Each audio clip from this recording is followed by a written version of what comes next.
The call came at 5:12 a.m., the hour when the world is too tired to lie. My phone buzzed once, then again. A message from my mother. "We need more money. Your brother has real responsibilities. Don't be selfish." Another line followed before I could breathe. "You should be grateful we raised you at all."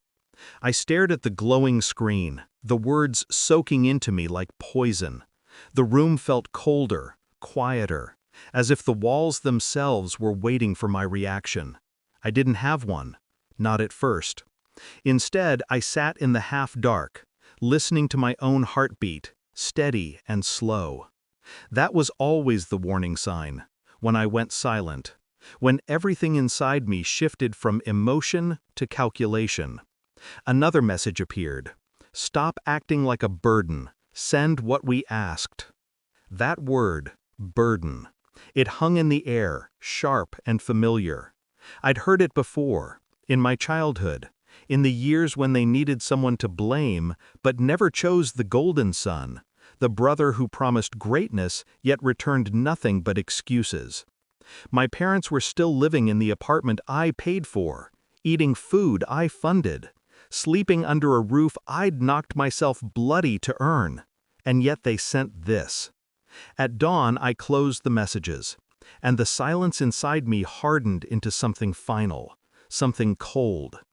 It wasn't the first time they'd said it, but something about this morning felt different, cleaner, almost surgical. Maybe it was the tone, maybe it was the expectation, maybe it was the way I suddenly understood they didn't see me as a son at all, just a wallet with a pulse.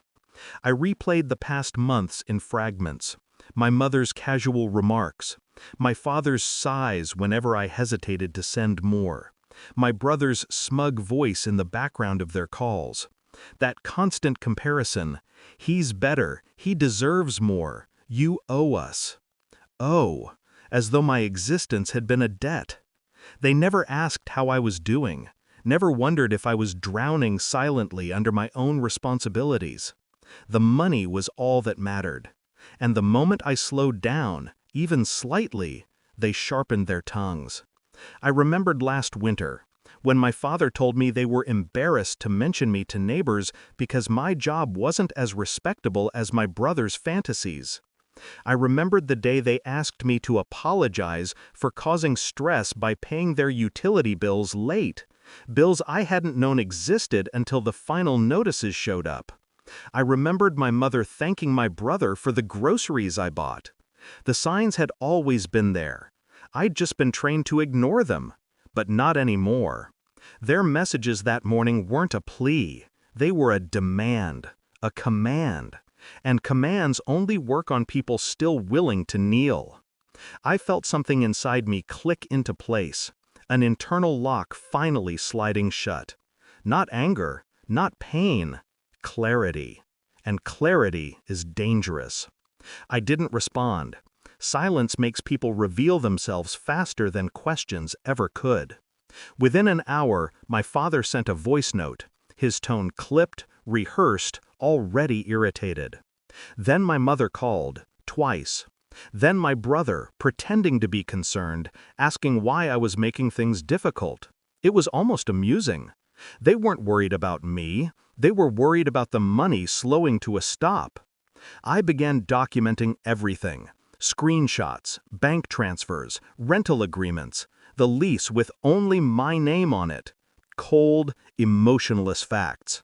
The kind that cut deeper than any argument. I went to the building management office that same afternoon, filed a request, signed a few documents.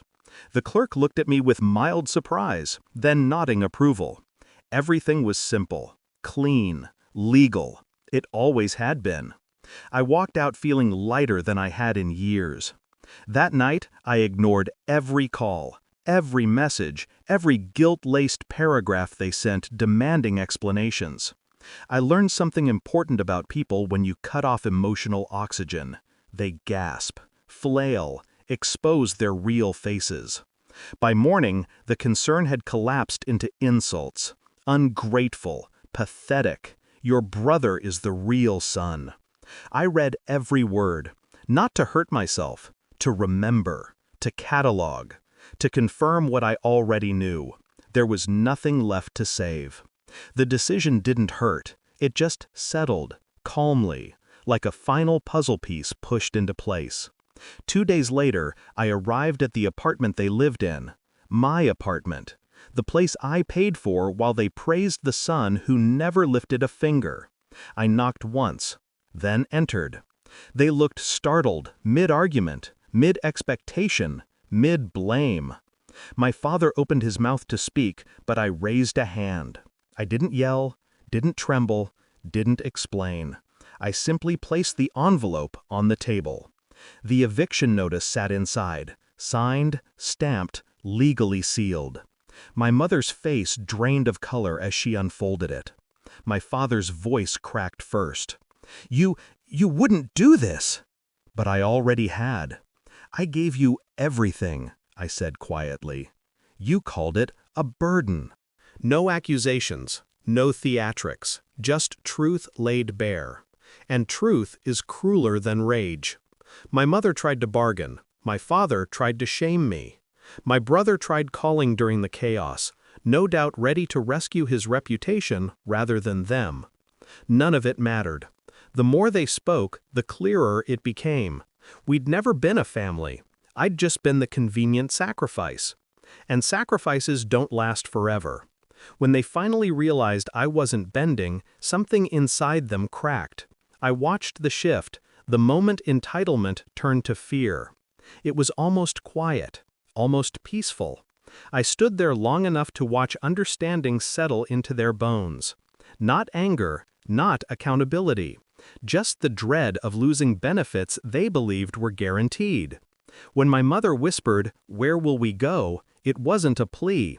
It was an expectation I would fix everything again. I met her eyes. That's not my responsibility anymore. The sentence sliced cleaner than any scream. My father called me ungrateful, despicable, heartless. I let the words fall between us like dust. They no longer had weight. Before leaving, I placed my old house key on the counter. Silent, final. 30 days, I said. After that, management handles it. No threats, no cruelty, just consequences. I walked out as their voices rose behind me, crumbling into panic. The door clicked shut with a softness that felt like closure, a sound I'd been waiting to hear for years. That night I sat alone in my own apartment, the place they never visited unless they needed something. The city hummed outside like a distant engine. For the first time, the silence felt clean. I thought of everything I'd given, everything they'd taken, everything they'd dismissed as not enough. I'd spent years trying to earn a place in a family that only valued what I provided, never who I was. Now the transaction was over. Cutting them off didn't feel rebellious. It felt balanced, measured, necessary. Pain had finally sharpened into precision. My phone buzzed once more. Another message from my mother. A long paragraph. Emotional, accusatory, begging, threatening, circling through every stage of manipulation like a ritual. I didn't open it. Some doors don't need to be slammed. Some just stay closed. As I lay back on my bed, a strange stillness settled inside me. Not happiness, not triumph, something colder, clearer, freedom. The last thought before sleep claimed me was simple, clean, and brutally honest. I was never their burden. They were mine. And now, I finally put that burden down.